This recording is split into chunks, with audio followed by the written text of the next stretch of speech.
یہ کہانی ایک چھوٹے سے گاؤں کی ایک لڑکی کی کہانی ہے جس کا نام ایان ہے۔ وہ انتہائی کمزور اور معذور ہے، لیکن گاؤں کے لوگ اسے بہت چڑھتے ہیں اور اس کا ایک خواب ہے۔ اس کے گاؤں میں ایک اونچا پہاڑ ہے اور وہ چاہتا ہے کہ وہ اس پہاڑ کی اونچائی پر جا کر ایک جھنڈا گاڑ لے اور ثابت کرے کہ وہ کمزور نہیں بلکہ ایک بہادر لڑکا ہے۔ وہ کس طرح اس پہاڑ پہ چڑھ جاتا ہے، آج آپ اس کہانی میں سنتے ہیں۔ کہانی سننے سے پہلے آپ لوگوں سے گزارش ہے کہ ویڈیو کو لائک اور چینل کو سبسکرائب کر دو۔ ایک پرسکون گاؤں میں جو پہاڑوں سے گھرا ہوا تھا، ایک نوجوان رہتا تھا جس کا نام ایان تھا۔ وہ اپنی نرمی اور مہربانی کے لیے مشہور تھا، لیکن لوگ اسے کمزور سمجھتے تھے کیونکہ وہ کبھی کسی سے لڑتا نہیں تھا، نہ ہی آواز بلند کرتا تھا چاہے کوئی اسے جتنا بھی چھیڑ۔ ایان کا ایک ہی خواب تھا، اپنے گاؤں کے قریب واقع سب سے اونچے پہاڑ کنواں افسانہ کو سر کرنا اور اس کی چوٹی پر ایک جھنڈا لگا کر خود کو ثابت کرنا کہ وہ بھی کچھ بڑا کر سکتا۔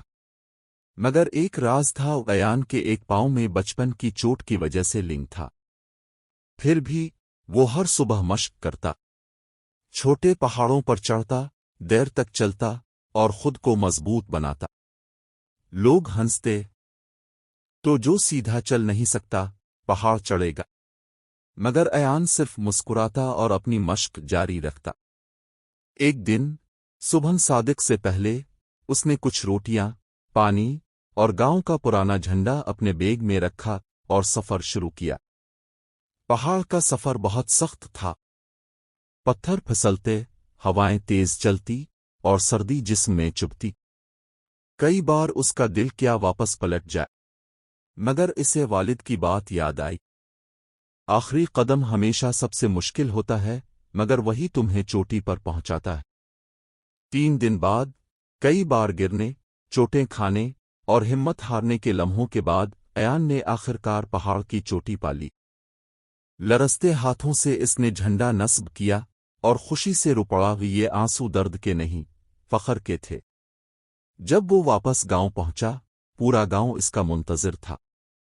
اب کوئی اس پر نہیں ہنسا، بچے اسے گلے لگانے دوڑے اور بزرگوں نے احترام سے سر جھکا دیا۔